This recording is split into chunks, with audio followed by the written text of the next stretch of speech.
Welcome back to week 3 of Scaffolding Learning.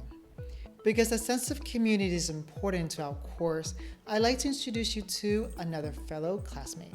Hi everybody, my name is Aaron Dupree, and my fun fact is I live in the Francophone Swiss Alps, where I work at a boarding school, an international boarding school with students from about 50 countries. I am the ELA, English Language Acquisition, formerly ESL Department Chair, and I teach English B for the IB Diploma. I was a former member of the ECIS ESL Mother Tongue Committee, where I met Tan in London at their biannual conference last year in London, and I've really enjoyed his workshop and have enjoyed reading Tan's blog over the last couple of years. And that's why I decided to sign up for this course, because my role involves not just teaching, but in creating a curricular infrastructure for our ESL students. It also entails training staff. I'm a trainer for teaching ESL students in mainstream classrooms, and I work with our second year's teacher doing that course. And I look forward to getting to know all of you and working with you over the course of the next 5 weeks. Hi everyone, my name is Donna Cotton. I am Chief Academic Officer for Wilkes County Schools. I'm looking forward to this course and learning how to support our English language learners. And a fun fact about me is I have applied to be on Survivor twice. Was never selected, and maybe I'll try again one day. I am looking forward to working with all of you over the next few weeks. Hello, I'm Jody Holloman. I'm the instructional specialist at East Wilkes Middle School, and I'm here with the other three instructional specialists from Wilkes County Schools. Hey, I'm Cindy Fowler. I'm an instructional specialist at North Wilkes Middle School in North Wilkesboro, North Carolina. I'm Catherine Whittington. I'm an instructional specialist at West Wilkes Middle School in Wilkesboro, North Carolina. And I'm Vanessa Baker. I'm the instruction specialist at Central Wilkes Middle School. So we're 4 of the 5 from Wilkes County Schools, and we're excited about learning strategies to help our EL students. I love seeing your reflections on your learning. It makes all the hours worth it. Greetings from Virginia, everyone. We're having an unusually warm January day, so I've opted to come outside while there's still a few rays of sunshine and warmth. Quick recap of the first week. I think, like many of us, the picture word induction was great to see in action, and it's applicable really to every topic I think that we cover in school. I had mentioned the young boy who I used it with when his computer died, and it was actually a Captain Underpants for a Dogman graphic novel.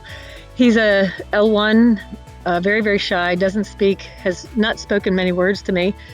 And when we started labeling some of the characters we saw and labeling a hat or what they were doing, he really began to open up. Then I had him pick a picture and then encouraged him to explain it to me in Spanish. And there were a few words I didn't get, so I pulled over a Spanish-speaking second grader, and he translated for me. And the connection when we were using Spanish and English together connected with him. I mean, it connected the two of us in a way that I hadn't achieved to that point. I feel like that's so crucial when we're working with our L students. He laughed. We both made our own scared faces, and then went on from there. So thank you. And I just want to encourage each of you to try some of these tools, because it was really great. I'm thinking about using it with some of my adult learners. I have a class of newcomer parents who are doing learning, it's called PEP, Parents as Partners in Education, and I think I might try that with them this week.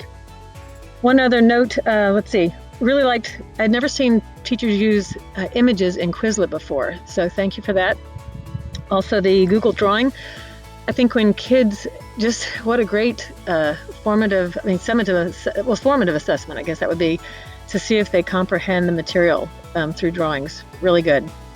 Last thought is just thank you for the co-teaching session. I was late getting there because of a school function, but I'm so glad I joined for the 12 to 15 minutes. In that time, you guys gave me like 6 reference tools that I've been looking up, and so super, super helpful. Have a great week, everybody, and I look forward to week 2. Bye-bye. Hello, everyone. I am Rachel from South Carolina, and I just finished participating in the co-planning session, and I found that very interesting, and I thank everyone for sharing their helpful comments and tips on working with English language learners. And I liked that you met the students where they were, and the girl from Japan how you encouraged her to respond using her language on the scientific lab safety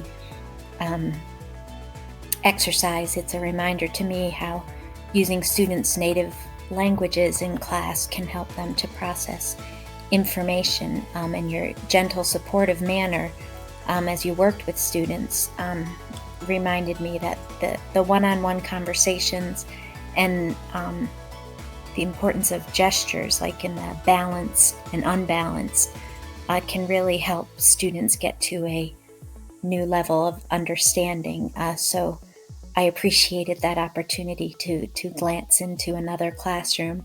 I also appreciated the ideas the other students shared in the co-teaching sessions today. And I also I just looked through the Google Slides presentations, and I was struck by the one that had students draw what they understood from class. And that's something I'm going to be thinking more about, because I myself don't draw a lot, but some of my students love to draw, and I think that's a good way to process information. So if I can get my students to draw the content of their academic classes rather than doodles, which is what some are drawing now, I think that could be a way for them to help understand the content. And another thing that struck me is how much of scaffolding can be done in the moment as you're teaching.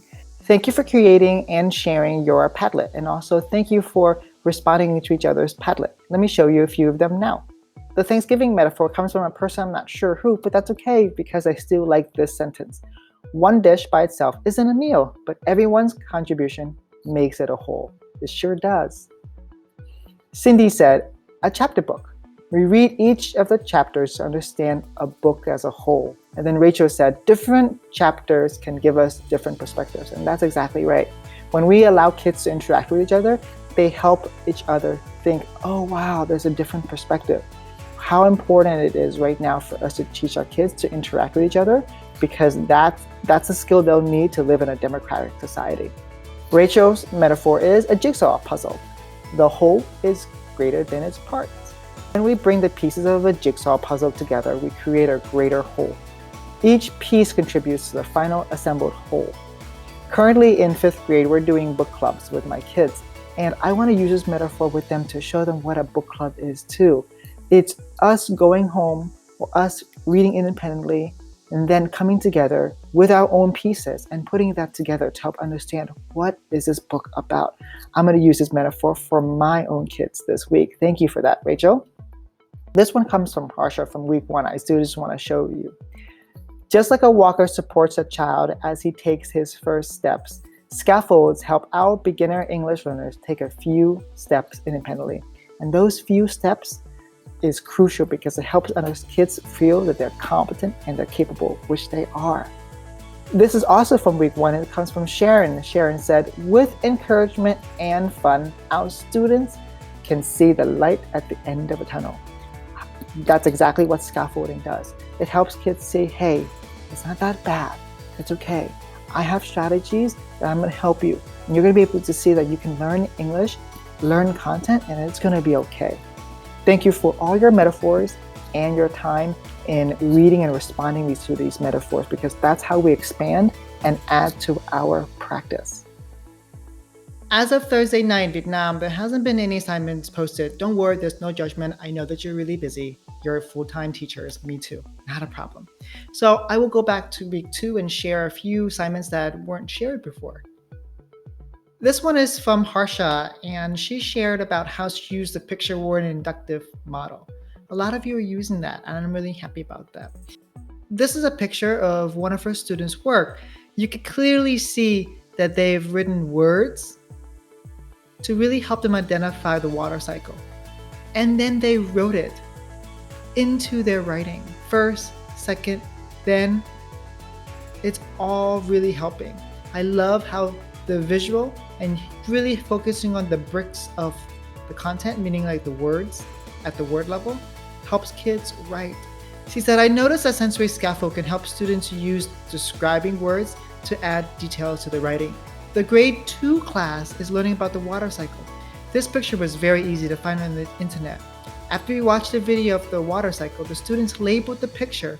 This helped them use the words they heard in the video, like clouds get heavier.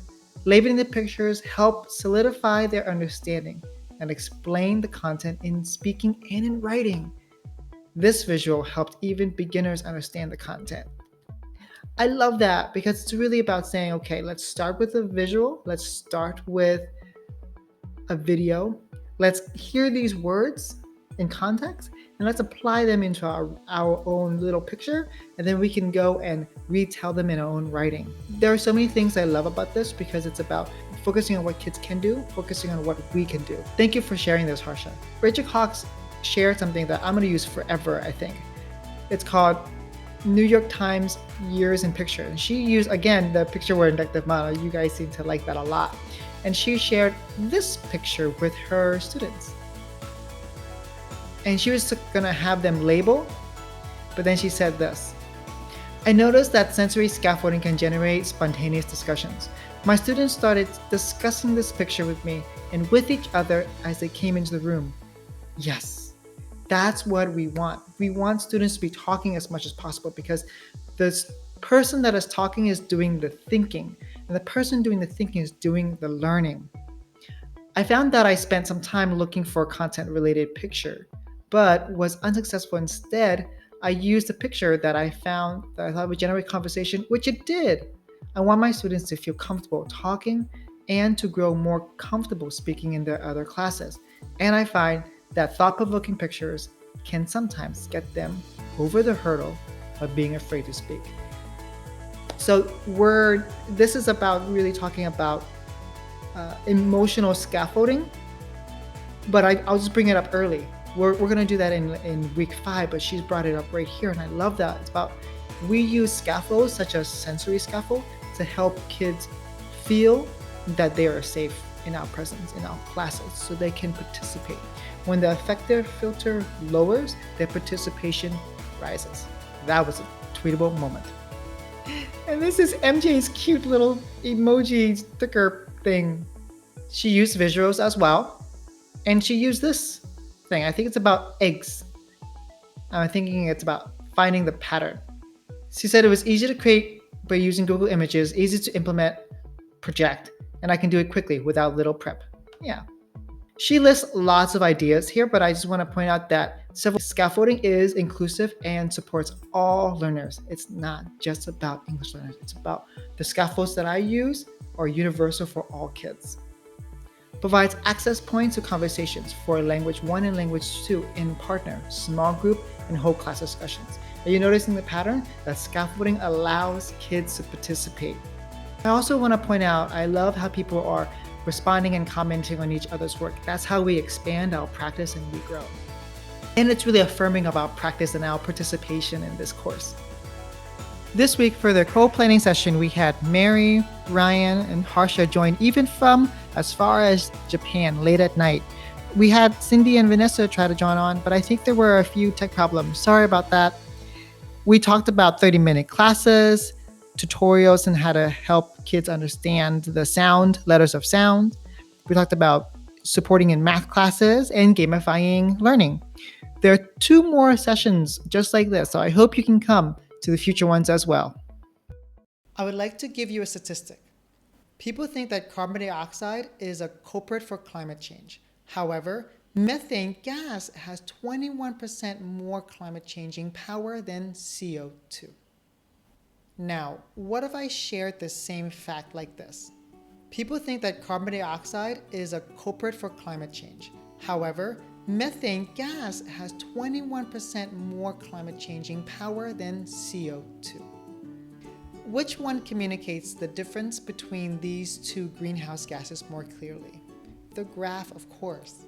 The content hasn't changed, but the way we communicate it has. And that slight change can make all the difference for ELs. Have you ever tried to share a statistic or an interesting fact with students, but they just don't understand? When it does, I usually communicate the fact through a graph. The scaffolding strategy for this week is graphic scaffolding. The first time I ran the scaffolding learning course, I noticed that the participants were a little confused about the difference between graphic scaffolding and sensory or visual scaffolding. So I created a video to help explain the difference between the two. Let me show you it now. I want to clarify the differences between sensory scaffolding and graphic scaffolding. The word graphic may be deceptive because it implies images, but a graphic scaffold is so much more than just an image. Here's an infographic about greenhouse gases. The graphic contains both visuals and graphic scaffolds. Can you spot them? I'll play them one more time.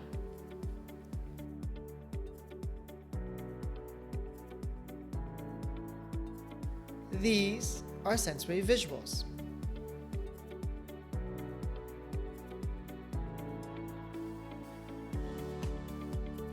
Even this diagram is a visual scaffold. This pictograph is a graphic scaffold, and so is this pie chart. Both communicate numbers visually, which makes them a graphic scaffold. It's not used all the time, but when employed, it provides an effective way to teach content. Like always, I created an animated video to explain the concept of graphic scaffolding. Graphic scaffolds are a particular form of visuals that communicate statistics in relationship to each other. They are mostly used in content classes such as science or history. However, because graphs show the relationship between at least two dimensions, they can also be used in English, the arts, at any time you want students to make connections. There are several types of graphs that I would like to offer to your practice. I've grouped graphic scaffolding into two categories, quantitative and qualitative. Most graphs communicate numbers, so they're considered quantitative. However, we might use graphs to communicate attributes, values, or the extent of something. These kinds of data would fall under qualitative. Let me first explain the quantitative graphic scaffolds. This is one of the easiest forms of graphic scaffolding. It displays a series of events chronologically. A timeline helps students see the events instead of just reading about them. In a Google Doc or Google Slides, you can create a blank timeline and have students place the dates and events accordingly. Students might choose to show images above the events to make it a sensory scaffold as well. Timelines are useful not just for learning dates and events, but also for analyzing how one event influenced something else. You might consider having students identify the events about the timeline and explain the significance of them below it.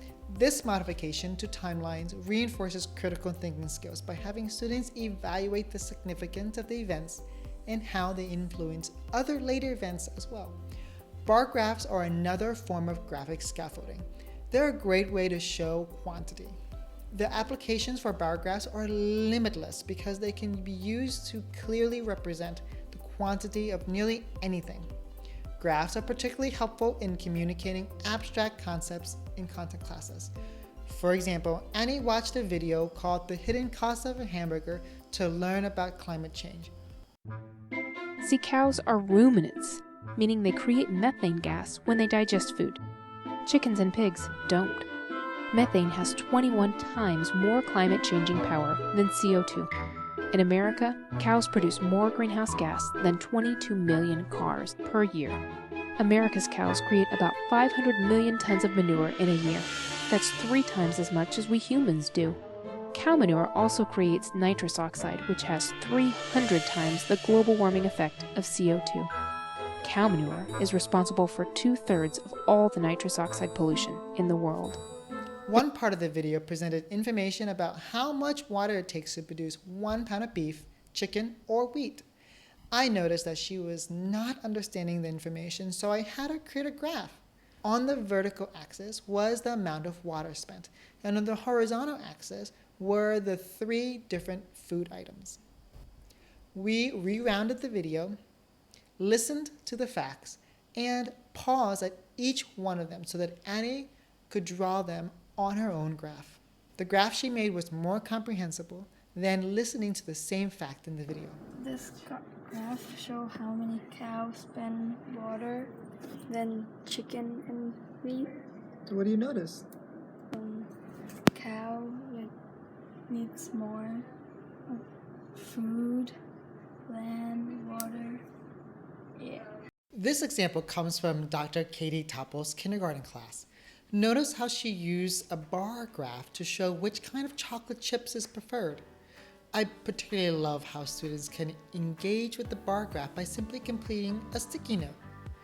Notice how they wrote notes, which can then be organized.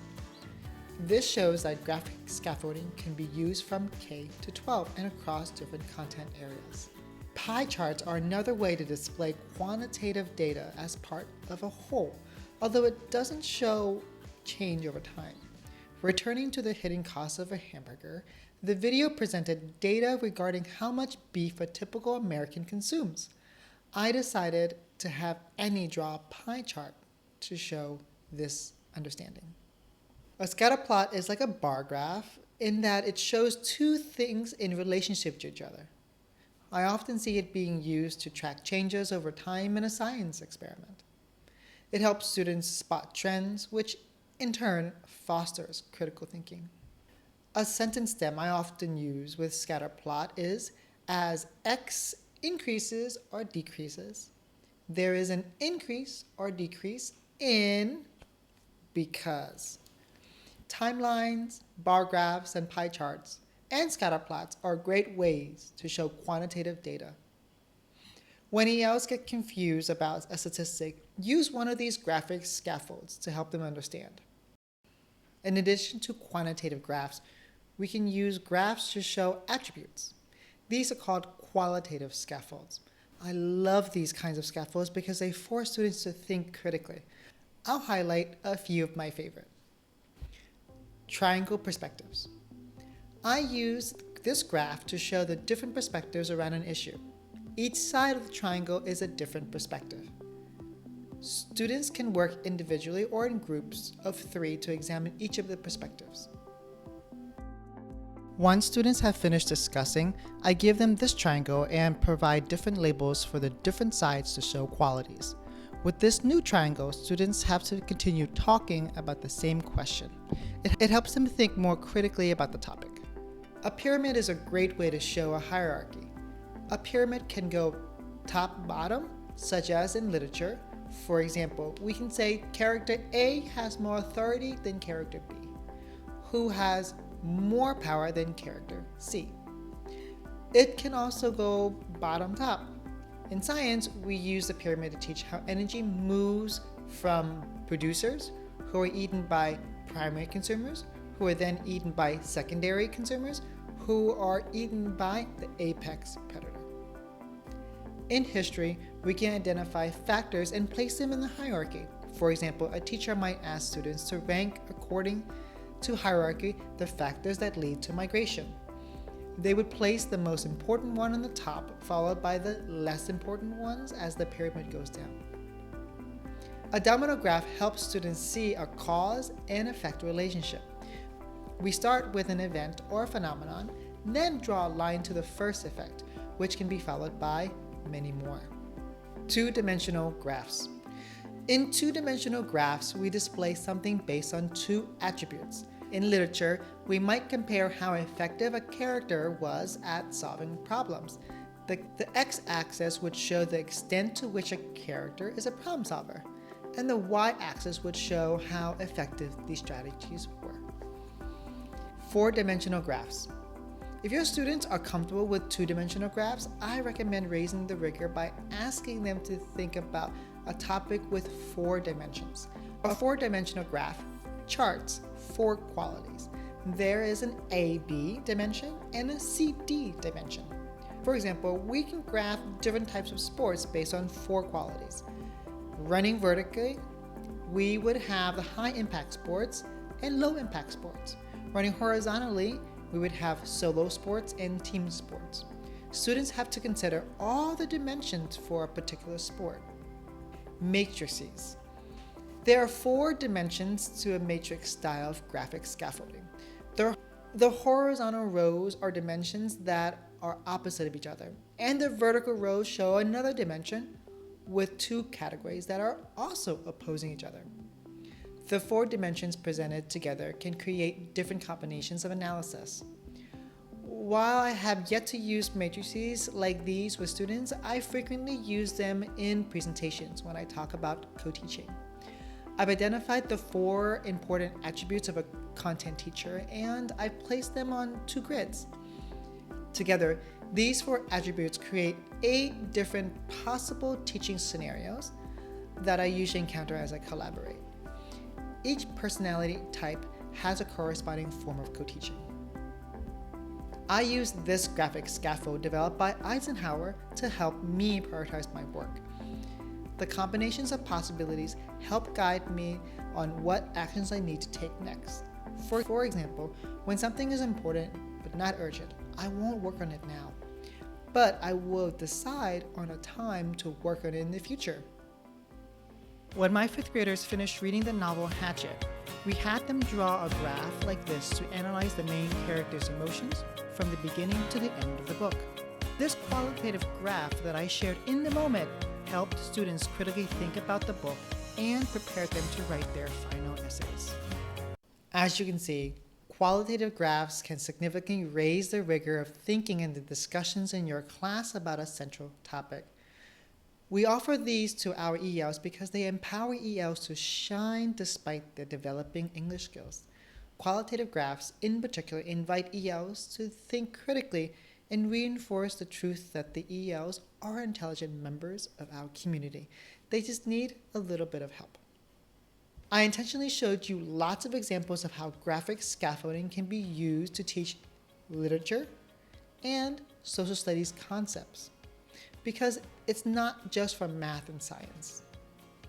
Graphic scaffolding can help students think analytically and critically about the topic, event, people, or phenomena in various dimensions. I would say, of all the 5 different types of scaffolding, graphic scaffolding has the potential to push kids to think critically the most. The examples I shared are mainly tools for teaching content and for ELs to think critically. However, ELs can also use graphs to communicate their understanding and thinking. Though graphs are not text-heavy, they still can be language-rich by having students do 2 things. 1, integrate graphs into presentations and have students write scripts that explain them. And 2, embed student-created graphs into infographics where students produce limited amount of text to explain the graphs. Time for our metaphor. Now that you've learned about the different ways graphic scaffolding can help your students access content and think critically, what can be your metaphor for it? Pause the video for 10 seconds and think about this question. For me, graphic scaffolding is like clay. It can be shaped, modeled, twisted, bent, globbed together, piled on top, or sculpted to meet the learning needs of our students. I would like to invite you to go to our classroom Padlet and share your metaphor for graphic scaffolding. Please remember to share an image and a description to explain your metaphor. That's where the magic happens. Learning happens most when we reflect on it or apply what we've learned. Like always, I encourage you to go to Google Classroom and share what you've done. Please feel free to share a short video clip, a photograph, a digital document of students' work, or anything that shows how they've used graphic scaffolding to fit their needs. Please use the Google slide presentation in Google Classroom to guide you through the process of reflecting. Completing it and enabling the comment function allows your fellow classmates to learn from you and to leave positive, encouraging messages. Remember, I'll see you in our group coaching session soon. Bye.